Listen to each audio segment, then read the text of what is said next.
vefa içinde devran dönerken beni bu hallere koyan utansın. Beni bu hallere koyan utansın. Ben miyim dünya kahrını çekecek, her türlü belaya göğüs gerecek?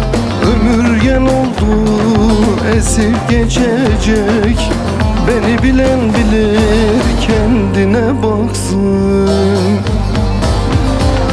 Ben miyim dünya kahrını çekecek, her türlü belaya göğüs gerecek?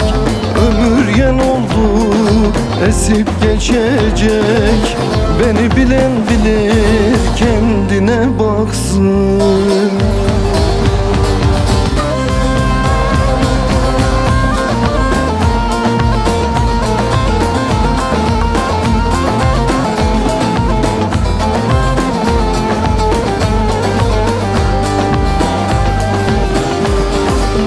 Hayat zindan oldu, çıkmazlardayım.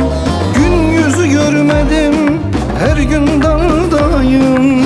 Azrail peşine düşmüş yoldayım. Beni bu hallere koyan utansın. Beni bu hallere koyan utansın. Ben miyim dünya kahrını çekecek, her türlü belaya göğüs gerecek? Ömür yel oldu esip geçecek. Beni bilen bilir kendine baksın. Ben miyim dünya kahrını çekecek, her türlü belaya göğüs gerecek?